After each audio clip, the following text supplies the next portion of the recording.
Good afternoon, ladies and gentlemen, and thank you very much for coming on such short notice. My name is James Ravella. I'm the Commissioner of the Emergency Services and Public Protection for the state of Connecticut.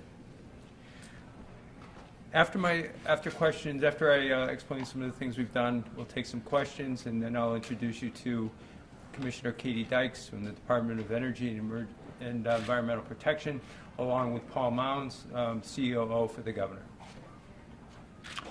So, ladies and gentlemen, first and foremost, our hearts and prayers have to go out to those folks that lost loved ones, and for the recovery of those that are still injured out there.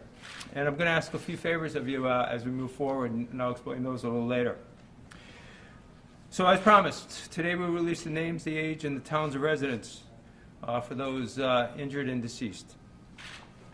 I am going to break them down, and I'll explain why, by injured, deceased, and presumed deceased. The OCME, Medical Examiner for the state of Connecticut, is responsible for the cause and manner of death, to certify the cause and manner of death. They are also the primary for identification.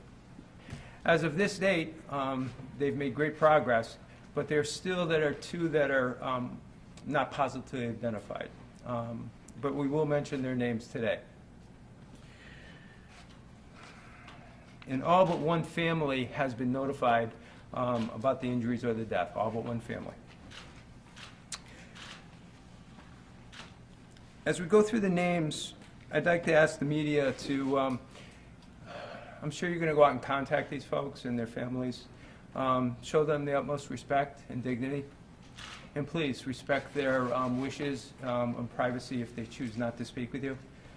It's the least we can do for them. So, ladies and gentlemen, we're going to walk through the names from the manifest. The crew: Ernest McCauley, he's the pilot. He's age 75, of Long Beach, California. And this is one of my asks of the media. As you explain some of the names, Mr. McCauley's physicians or dentists have been elusive to us, along with his residents. So a call would be to those dentists and physicians that might have treated Mr. McCauley over the years. That would assist us greatly. The co-pilot, Michael Foster. Let me just go back just a little bit. Mr. McCauley is 75 years old. Michael Foster, the co-pilot, is 71, of Jacksonville, Florida. Mitchell Melton, the flight engineer, 34 years of age, of Delhart, Texas. And now I'll move through the passengers. Andy Barrett, age 36, of South Hadley, Mass. Linda Schmidt and Tom Schmidt, of age 62, of Suffield, Connecticut. Joseph Huber, age 48, of Terriffill, Connecticut. James Terraconti, age 54, of Simsbury. David Broderick, age 56, of West Springfield, Massachusetts. Gary Mazzone, age 66, of Broadbrook. James Roberts, 48, Ludlow, Mass. Robert Rydell, 59, East Granby. Robert Rubner, age 64, Town, Connecticut. And as you can see in the packets we presented to everybody, we've delineated presumed deceased, injured, or obviously deceased. The airport personnel, the one injured is Andrew Sullivan, age 28, of Enfield, Connecticut. So moving on through your packet, you're going to see all those folks that we tried to mention yesterday, all those folks that were first responders, all the federal agencies, the hospitals, the fire departments which responded, the medical emergency providers, and all the others, including both state agencies, American Red Cross, and even the hotel that we're in today that have been very gracious for us, accommodating us. So, ladies and gentlemen, with that, we'll take a couple questions before I introduce you to the Commissioner and the COO. Sir, nobody has packets, respectfully. I want to go down to this again with who's on what part of this that would be a packets are coming around now. The packets are coming around right now. Okay, sir, it seems that most of the people were from the area, and in talking to some of the families and reading some of the accounts, it appears that many of these people, many of these victims, were World War II enthusiasts or military enthusiasts. Is there anything else about them that you can say as to why they were there? I cannot. I don't know. I can't speak for these folks' motivations to be on that plane and have that experience. So I really couldn't get any deeper into that. Sir, there was some talk yesterday about how some of the people on board had been heroic, able to open the hatch door. Have you been able to get any more information about that sort of thing? You can look towards Mr. Terraconte, who's actually a Guard member. I think he'll have a great story of having broken limbs and other injuries to his collarbone and even that he was able to open a hatch inside that airplane. Can you talk about, as well as that heroism, all of the first responders, all of the units that responded to this? I mean, how much of a team effort was this? And you never want anything like this to happen, but how well prepared was Connecticut for something like this? The state of Connecticut is very well prepared unfortunately, for an incident like this. We train constantly with it. It's in our emergency and Homeland Security package, emergency management. And I can tell you, as we walk through all these first responders, and I'm going to bring the colonel up to tell you a little bit about the state police and their response, but we train for this all the time, these mass casualty events, and so do the hospitals. So the mutual aid compacts between all the fire and rescue folks, including the medical people, we're run by the fire. Fire is in charge of putting out the fire and making the scene safe before the investigators get there. And then the investigators brought their full teams, all the different partners that come with us. You know, the ATF, Homeland Security, the FBI, all those folks come. And we do our investigation jointly, and we'll eventually turn most of that over to the NTSB, and we'll wait for their cause and origin of the crash. So 1 second here. Colonel, would you mind explaining the state police units and their responsibility? Good afternoon. Well, first and foremost, the firefighters and the emergency medical technicians, when they respond, it's mostly important.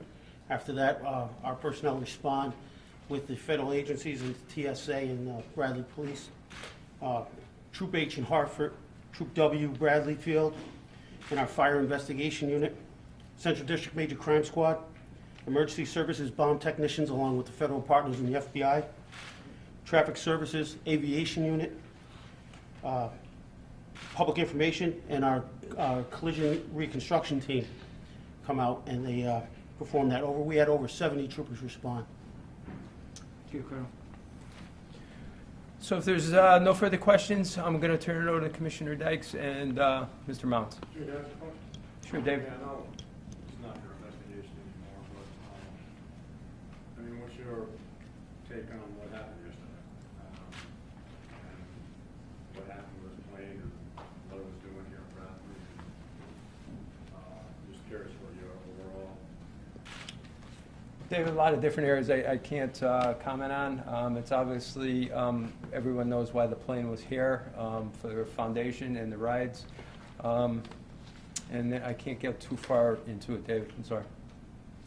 Sir, looking over the FAA records on this type of airplane, there are a number of incidents over the years, as I'm sure you're probably well aware of by now, as many as more than a dozen incidents, accidents, some involving fatalities.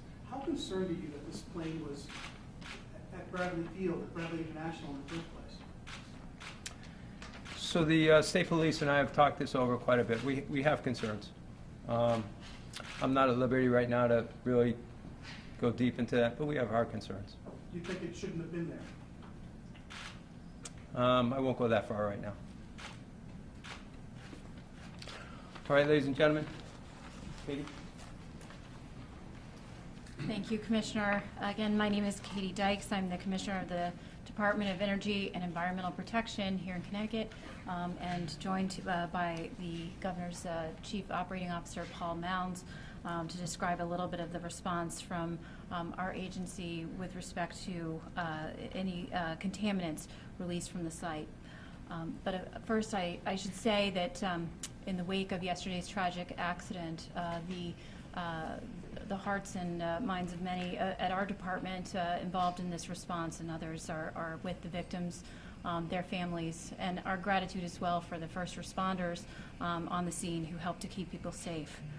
Our role of our department is focused on assessing, managing, and containing any contaminants released into the environment as part of the incident and the response to that incident. DEEP staff have been working with other emergency responders in a number of different areas to achieve that mission. Our focus in this incident has been on aviation fuel released from the plane, as well as given the impact site impacting a de-icing facility that contains ethylene glycol, the de-icing agent. We've been focused on managing any releases of that chemical, as well as the releases of aqueous film forming foam or firefighting foam. It's a very important chemical that obviously is essential for maintaining public safety, utilized to help extinguish and manage the intense fire that occurred in this incident with the release of lots of fuel. But as we also are aware within our department and more broadly, this particular foam is part of a class of chemicals called PFAS or PFOA chemicals that have some toxicity that we have to manage. This aqueous film-forming foam, or AFFF, as I'll refer to it, it's required by the FAA to maintain this type of foam at a site like Bradley Airport, precisely to respond to these types of incidents. So again, with respect to the activities that DEEP's emergency spill response team has been undertaking as part of our incident management, we've been utilizing vacuum trucks and booms to help contain any chemicals released into the environment. Through that, to focus on removal of chemicals, as well as sampling, and more recently, some limited soil removal. I'll just walk through the three types of chemicals that have been the focus at this time. First, with respect to the ethylene glycol, the impact was, as I mentioned, to the de-icing facility, which contained large storage tanks with ethylene glycol, as well as tanker trucks.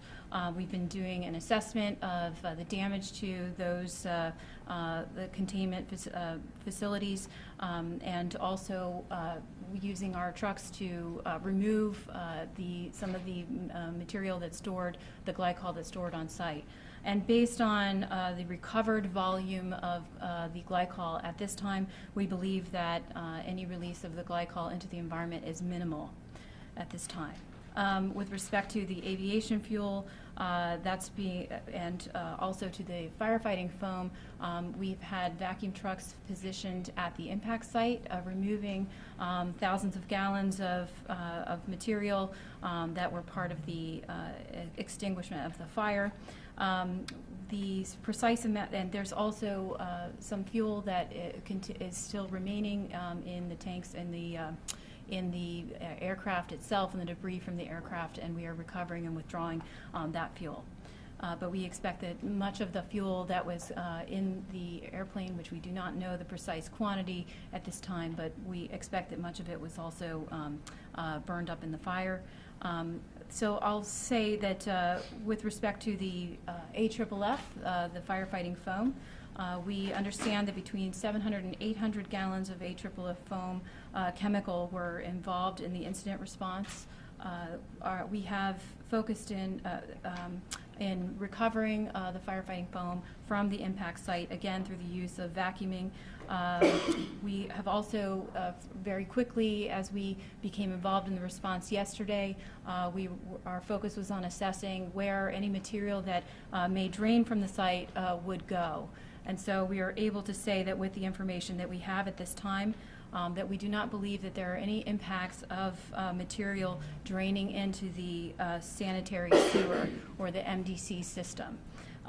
Very quickly, as part of our response yesterday, we worked in close collaboration with the MDC, and we were able to work with them to position a boom to contain any foam should it impact the MDC system.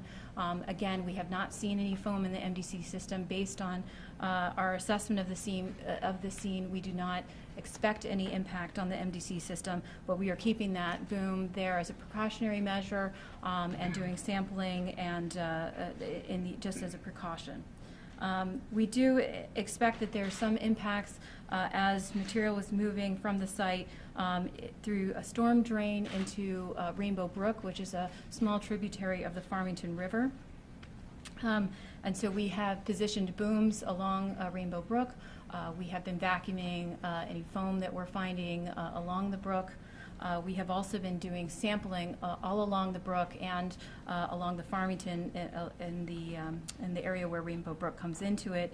All told, we have now 11 sampling sites. We sampled yesterday.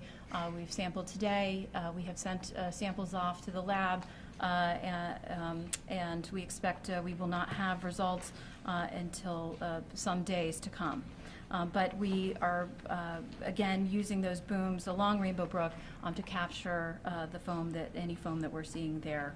I'll also say we are very grateful to have had robust communication with local officials in the town of Windsor and Windsor Locks, as well as through the local public health departments. It's a very high priority, of course, for our department in any tragic incident like this that may impact the environment and the broader community, to ensure that we're providing as much information as possible as we carry out our emergency response items. And so that has been a collaboration that we've undertaken with the Department of Public Health and with the assistance of the Governor's Office and the leadership of the Governor's Office. And so Paul Mounds is here with us as well to detail some of that coordination. We did have a call at 1 o'clock today that was widely attended by local elected officials and legislators, town officials, and the local Department of Public Health, as well as my counterpart at the Department of Public Health, Commissioner Renee Coleman-Mitchell, where we provided much of the same information, as well as detailed some of the response efforts to communicate to the public about this incident as it's been unfolding. So I don't know, Paul, if you want to provide any additional detail? Thank you, Commissioner. First of all, on behalf of the Governor and the state of Connecticut, we express our deep condolences for all those affected by this tragedy. My update will be provided on behalf of DPH Commissioner Renee Coleman-Mitchell, who was not able to be here, to further echo the coordination that Commissioner Dykes, Commissioner Ravella, and the Colonel spoke about. Due to the AAA foam that was used to put out the fire resulting from the plane crash yesterday, while nothing has been seen yet in our waterways, the public is advised not to come into contact with foam they may encounter on the Farmington River or any of the riverbanks. As well, do not take or consume fish from the river, which is a continuation of a current advisory that has been on the river. DPH personnel have been on the ground working with local government officials soon after the crash in Windsor and with health officials throughout the Farmington River area, coordinating the response and communication to the public. The Department of Public Health is also continuing their coordination with local public health department and the Department of Energy and Environmental Protection to see if any private wells in the areas are impacted with any detectable levels of PFAS chemicals contained in the foam. But as I stated before, nothing has been seen as of yet. And lastly, as Commissioner Dykes mentioned, to continue the coordination with local officials in our response, the Governor's Office, Department of Public Health, as well as the Department of Energy and Environmental Protection, held a conference call with local elected officials, health officials, and the MDC to provide continuous updates as it deals with the response, particularly on the environmental end. So with that, myself and Commissioner Dykes will be able to answer questions on that particular topic. Commissioner Dykes, were you aware that the sewer drains around the site of the crash were closed at the time of the incident? I'll invite Pete Sack, who's been part of the emergency response on the scene. Yes, at the time of the accident, I wasn't sure what was damaged or if there was a connection to the sanitary sewer system, but soon afterwards we discovered no, there was no connection there. There's not a drain that goes to the sanitary sewer. It's got to be pumped through a treatment system first and then enter it, and that was not damaged. Does the de-icing facility have one of the fire suppression systems containing the AFFF foam as well? No, it does not. It does not. What sort of exposure, if, again, you mentioned there's minimal release of the glycol fluid mixture, what potentially would be the, I guess, exposure, dangers of being exposed to that sort of material, if, again, if there was any sort of contamination? It really wasn't that much of a danger to begin with because of the amount and the amount of water that was put on the fire. So there's not really a toxicity danger to aquatic life or people.